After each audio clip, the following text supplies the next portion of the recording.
अभी दूसरा सवाल ये है कि अगर मोदी जी को अपने वोट नहीं करना है तो आप राहुल गांधी जो कि इंडिया ब्लॉक को लीड कर रहे हैं उनके साथ में जाना चाहते हैं, उनकी लेफ्टिस्ट पॉलिसीज के साथ जाना चाहते हैं, जो वो अपनी रीडिस्ट्रीब्यूशन ऑफ वेल्थ की बात कर रहे हैं उनके साथ जाना चाहते हैं, और जो वो फ्री बीज की बात कर रहे हैं उनके साथ जाना चाहते हैं, या वो जो एक पर्टिकुलर रिलीजन को अपीज करने की बात कर रहे हैं और या उनके साथ जाना चाहते हैं। तो यहाँ पे मैं आपको एग्जाम्पल दूंगा एक वेनेजुएला का। वेनेजुएला एक कंट्री है साउथ अमेरिका में, जो बहुत सारे लोगों को ये पता नहीं है कि वर्ल्ड का लार्जेस्ट ऑयल डिपॉजिट्स किस कंट्री में है, वो है वेनेजुएला के पास है। परंतु अमेरिका ने अपनी कॉन्स्पिरेसी के साथ वेनेजुएला को दबा के रखा हुआ है। परंतु हुआ कैसे? वेनेजुएला एक बहुत ही खुशहाल कंट्री था, एक बहुत ही बीमिंग कंट्री था। तो वहां पे लेफ्टिस्ट सोच वाले, जैसे हमारे इंडिया ब्लॉक के लोग हैं, यहाँ जो कहते हैं फ्री बीज, फ्री डिस्ट्रीब्यूशन ऑफ वेल्थ वगैरह वगैरह की बात करते हैं, वो वहां पे पावर में लाए गए अमेरिका द्वारा। तो जैसे ही वो वहां पावर में आए तो उन्होंने वैसे ही दुनिया अपनी जनता को प्रलोभन देने शुरू किए, उनको फ्री बीज देनी शुरू की, उनकी एजुकेशन फ्री करी, उनके खाने पीने का सामान फ्री देना शुरू किया और बहुत सारी चीजें फ्री देनी शुरू कर दी। एम्प्लॉयमेंट की जगह पे उनको स्टाइपेंड मिलना शुरू हो गया। इस तरह से करते करते सब पूरी की पूरी जो जनता थी वेनेजुएला की, वो एक किस्म की फ्री बीज की शिकार हो गई। और वहां पे जो जितनी भी उनकी इंडस्ट्रियल प्रोडक्शन थी, जो काम करने की जगह थी, लोगों ने काम करना बंद कर दिया, क्योंकि उनको अब काम करने की जरूरत नहीं थी, क्योंकि कंट्री के पास इतना पैसा था, उन डिस्ट्रीब्यूट होकर उनकी जेब में आ रहा, तो काम क्यों करेंगे। तो पहले उनकी ऑटोमोबाइल इंडस्ट्री ठप हुई, फिर ऐसे करते करते बाकी इंडस्ट्रीज भी ठप होती चली गई। और आज ये हालत ये है वेनेजुएला की कि वहां पे इन्फ्लेशन का कोई हिसाब कंट्रोल ही नहीं है, भुखमरी बहुत ज्यादा है। और इवन सो मच सो कि कहते हैं कि वहां पे फीमेल्स को even they have to sell their body to buy dinner. तो इस किस्म की सिचुएशन पे वो पहुंचे हुए हैं। तो आप भी चाहते हैं कि भारत एक दिन उस सिचुएशन में पहुंचे, तो वो आप उन चीज़ों को देखते हुए आप सोच सकते हैं, अगर आपने इंडी ब्लॉक को वोट देना है, मोदी जी को हटाना है, तो आप ये कर सकते हैं।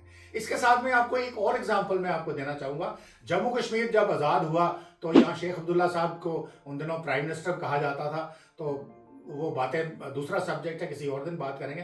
परंतु उन्होंने एक कानून जारी किया, land to tillers act 1950 of Jammu and Kashmir.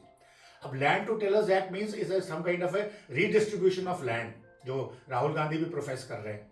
अब ये लैंड जो रीडिस्ट्रीब्यूशन करनी थी, उन्होंने एक्ट किया और उनकी बड़ी बड़ी वाहवाही हुई कि कितना प्रोग्रेसिव स्टेप है।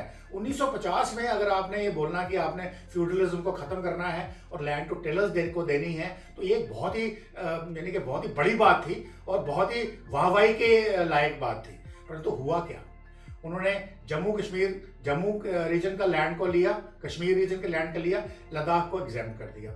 अब कश्मीर रीजन में लैंड की क्या सिचुएशन थी कि वो जितने भी लैंडलॉर्ड्स थे वो मोस्टली डोगरास थे या कश्मीरी पंडित थे और बहुत कम मुस्लिम्स थे, परंतु टिलर्स सारे मुस्लिम्स थे।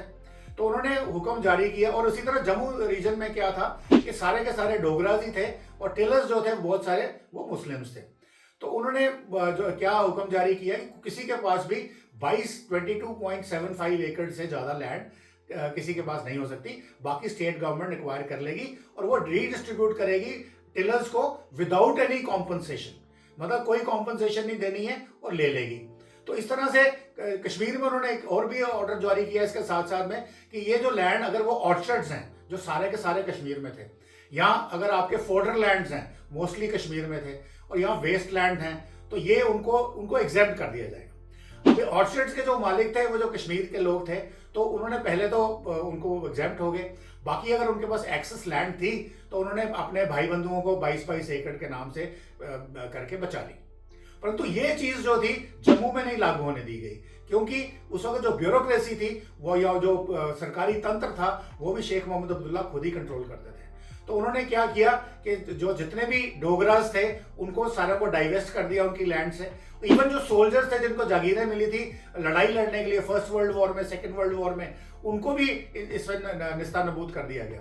तो उसके बाद जो लोग थे, ब्यूरोक्रेसी थी, उन्होंने करप्शन करके जो इन्फ्लुएंशियल मुस्लिम लोग थे कश्मीर में या इवन जम्मू में भी, उनको भी उन्होंने वो लैंड दे दी करप्शन के तौर पे, रिश्वत लेकर के।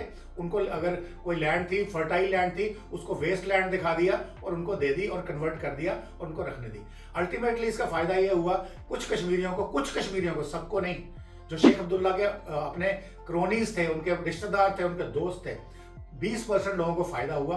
बाकी सब के सब लोग जो थे, चाहे वो कश्मीरी मुस्लिम्स थे या हिंदू मुस्लिम्स थे या हिंदू जम्मू के हिंदूज थे, वो सब के सब लैंड के बगैर रह गए। तो ये एक एग्जाम्पल था एक करप्शन का। सिमिलरली रोशनी एक्ट 2001 में फारूक अब्दुल्ला साहब ने एक्ट प्लान किया, उसमें भी यही किया गया कि जितनी भी ज़मीनें थी लोगों की वो छीन ली गई और वहाँ पे मुस्लिम पॉपुलेशन का कब्जा करा दिया गया। जम्मू रीजन में एक डेमोग्राफिक इन्वेजन क्रिएट करने की कोशिश की गई।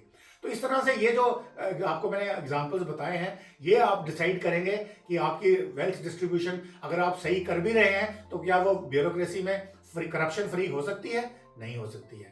तो अब आप डिसाइड कीजिए कि आपने वोट इंडिया ब्लॉक या राहुल गांधी को देना है या मोदी जी को देना है। तो ये मैं आप क्वेश्चन जो है आपके लिए छोड़ता हूँ, आप इसको एनालाइज करिए और देखिए कि आपको क्या डिसीजन लेना है। राइट डिसीजन लीजिए, इंडिया के फेवर में डिसीजन लीजिए, चाहे आदमी कोई भी हो। अगर भारतवर्ष आगे जा रहा है तो उसका आना बहुत जरूरी है। थैंक यू, धन्यवाद, जय हिंद, जय भारत।